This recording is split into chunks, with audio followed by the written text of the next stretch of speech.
So, Richard Buscombe, you are a former chair of a scrutiny committee at Cornwall Council. What do you think of this suggestion that scrutiny chairs should come from opposition parties? Well, thank you for that question, Graham. Yes, I was chair of Customer and Support Services Committee from 2017 until 2021. I've heard that suggestion, many times. It's also a suggestion which is made in regard to my current local authority, which I serve on, which is Teignbridge District Council.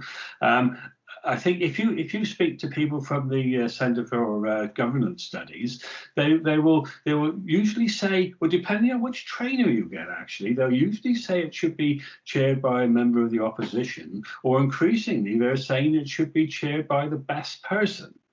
Which I think is an interesting suggestion. And can I say that if we'd had that.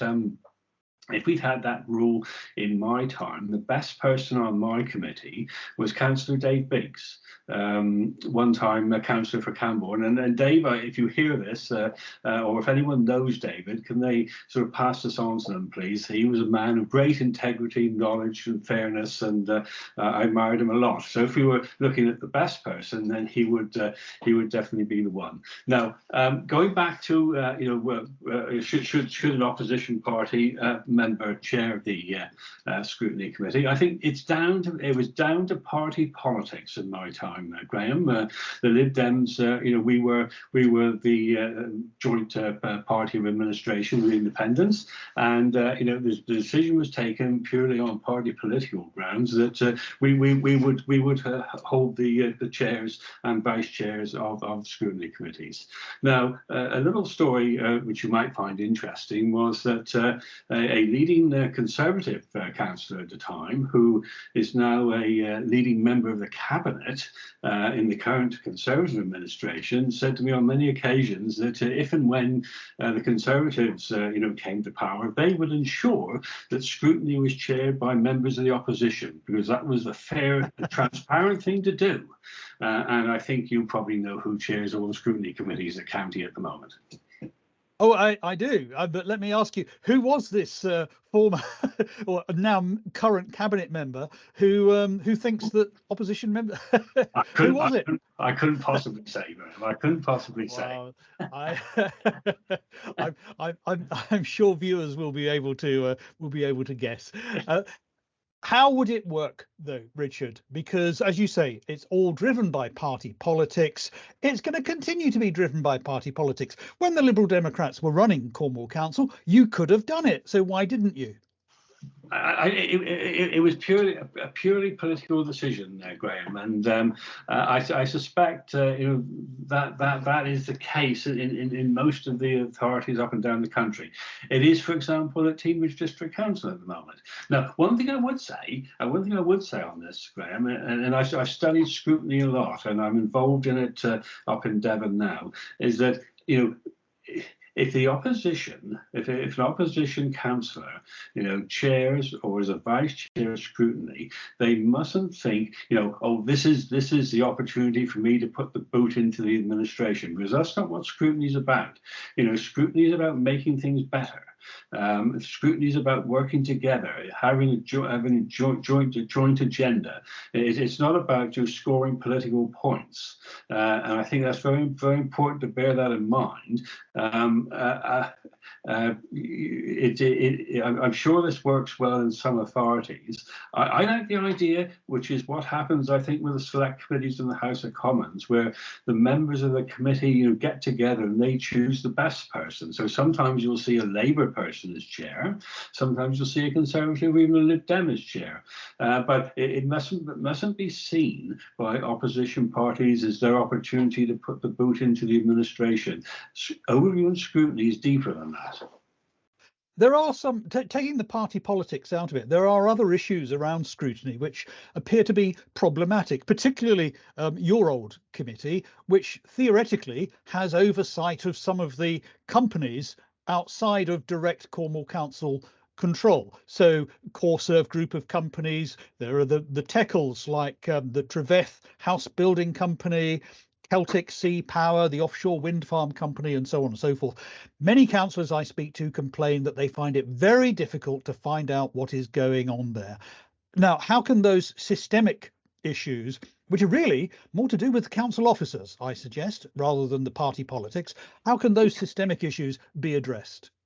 Yeah, thank you for that question, Graham. Yes, that's a very interesting concept. And if you look at, Cornwall Council today compared with the old county council, the models of governance are far different. The establishment of these arm's length companies delivering vital services. How are they scrutinised? How are they monitored on behalf of the council taxpayers in Cornwall? That's very. I mean, I can't comment too much on what's going on at the moment with Newquay Airport or Treveth or Cormac, because it's 2.5 years since I left, and 2.5 years is a long time in local government. But what I would say at the time, when for example, Treveth was being established, the one thing that we lacked as a scrutiny committee, what was having expertise that could assist us in asking the most pertinent questions. At the time, there's no secret, the chief executive and the management team, they wanted to set up, Treveth, and it seemed to me, and I'm a non-finance person, it seemed to me a very complicated financial structure, but we didn't really know the right questions to ask. And I wanted to raise this with you today and to put this out there. One of the big problems that scrutiny has is that we don't know what we don't know. And I could give you 4 or 5 examples of quite important, complex subjects. In my time, future of Newquay Airport, was the EU money spent wisely? Offshore energy, production in the Celtic Sea, Cormac, future of Treveth, all these things where I didn't really feel that what we needed was expert knowledge. We needed someone well versed in the aviation industry that could come along, look at the report on the future of Newquay Airport for the last 5 years, and say to us, "Here's 10 questions you should ask."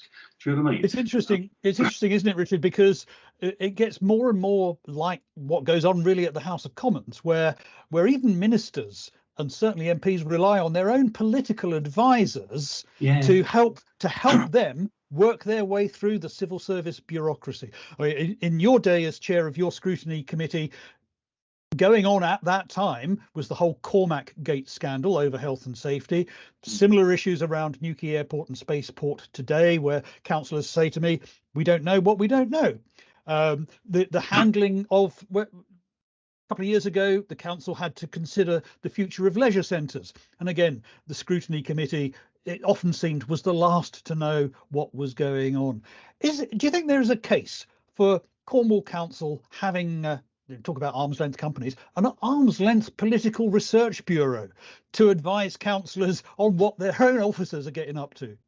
Well, you raise a very interesting point, Graham, because I was going to say to you that what scrutiny committees badly need, and Cornwall's no exception, is to be able to tap into the knowledge of, let's say, some professor of environmental sciences at Plymouth University, for him to come or her to come and give a view on what the council's doing, or some outside bodies. But of course, usually these people have got an hourly rate. And that can be quite high. And you can, I know you wouldn't do this, Graham, but some journalists might say, "Oh, shock horror, money been spent on the bureaucracy at County Hall, potholes go unfilled, shock horror." Do you know what I mean? I mean, you make a very interesting point.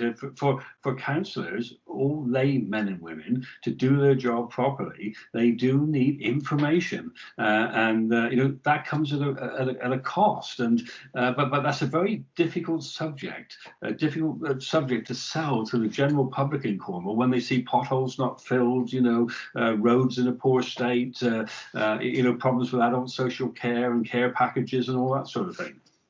Maybe an easier concept to sell then would simply be to open up the scrutiny process itself. One of the issues that, which as a journalist I have found intensely frustrating, is that because I'm an individual person, I am limited to only 2 questions a year in the public questions part of any particular scrutiny committee. Now, I've actually got quite a lot of questions that I like to ask the council, several questions a day, never mind 2 questions every quarter or however, what is it, 2 questions a year. They only meet quarterly. What is the possible justification for what to me looks like a profoundly undemocratic rule that really the council's constitution ought to sort out? Why should members of the public be limited to only 2 questions a year? Now, if I could just say, if I could just take you back, Graham, I first became a member in 2013, and at that time, we had the program area committees. We didn't have scrutiny, overview, and scrutiny then. That started in 2017, and in 2013, my first taste of committee work down at County Hall was on the program area committees, where I was on the committee chaired by Armin Thoms down in Lou. Now, and the idea of the program area committees was to help backbenchers have a say in the development of policy. Now, by 2017, there was a general consensus that didn't work. That didn't really make the grade as far as a lot of backbenchers were concerned. So overview and scrutiny was introduced. Now, so what I'm trying to say, Graham, a relatively new concept. Okay, now. And of course, the last 18 months of my term as a chair was hit by COVID. We're all meetings online and really difficult. But I'm sure that if we'd been able to continue under normal circumstances, we would have had a review of all these sorts of things. Now, interestingly enough, I checked with my own authority at the moment as to what we do at Teambridge, and there the 2 question rule applies, but it's only 2 questions on a particular subject. Okay, which I think from a journalist point of view is slightly better. So you could ask a whole range. I think the idea about it is to deal with vexatious people that come along and sort of try and ask questions all the time. I think that's probably what's behind it. But I think it's something that perhaps someone should check with the Centre for Government Studies. It does seem rather restrictive, particularly for journalists, I have to say. Well, I mean, the report which is driving the current review at Cornwall Council does encourage greater engagement with the public in the scrutiny process, and it does seem to be diametrically opposite, encouraging greater engagement by saying, don't come along here with your impertinent questions. Pesky questions. So what do you think is going to happen then? So you're over the border in Devon now, looking at Cornwall. We've got this review going on. Yeah. I wonder if they're even going to manage to throw a 6 to start this game, because they've somehow got to put together a cross-party group to study the proposals. And I'd be not that surprised if the whole thing didn't fall apart before Christmas. I mean, I don't know what inter-party relations are like down at County Hall now, Graham, but I would say if we were doing this in my time, that wouldn't be a problem. We had in my committee, we had very good cross-party relations, and I know on some of our task and finish groups, opposition parties led those, and Dave Biggs, who I mentioned earlier, did a great one on the quality of information that members got in order to make decisions, and he really delved into performance indicators, how they were constructed and how they were presented, delivered, all those sorts of things. So Richard, I don't think inter-party relations were necessarily always that good. I can remember when the Conservatives accused the Liberal Democrat administration of being a junta. and and, and one of their election promises in 2021 was that they were going to open things up, and the flow of information was going to be far freer than it had previously been under those wicked Liberal Democrats. Well, I can tell you that the flow of information has not opened up at all. It's gone completely. It's even worse than it was. So, but I think that, Graham, I think that comes back to the point I made earlier. What we discussed is that officers want to put certain items in part 2, for example, and unless you're a sort of legal person, a solicitor, well, it's very difficult for you to challenge that, really. And I think it comes back to this whole question about, what resources does the average councillor, the average committee have to challenge, the chief executive and the senior leadership team? If they, it's very difficult for you to be able to challenge those people. And just as an aside, I can remember when I was chair, if we might be dealing with a particular subject, I would go around to all the councillors and say, oh, you had a career in X, Y, and Z, didn't you? I know you're not on my committee, but can you come along next week, because we're discussing something that you spent your whole life in. So you have to sort of like harvest the resources of the whole council, and some people will be very knowledgeable on education or health or things like that, and you had to get those resources involved from your fellow councillors, really, because you are up. There's a very unequal distribution of knowledge within the council between senior officers and members at times. And it's very difficult for you to challenge. When they come along and say to you, this is what we should do, and the consequences of not doing this are A, B, and C. It's very difficult for you to say, hang on a minute, no, I don't think it's like that at all. Because there's an imbalance of knowledge, I think, for overview and scrutiny, and perhaps councillors in general. I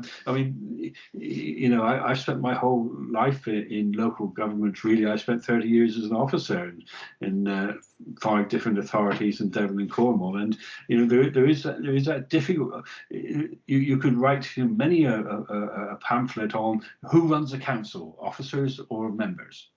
That could be your PhD thesis easily, That sounds like an article I write most days, Richard.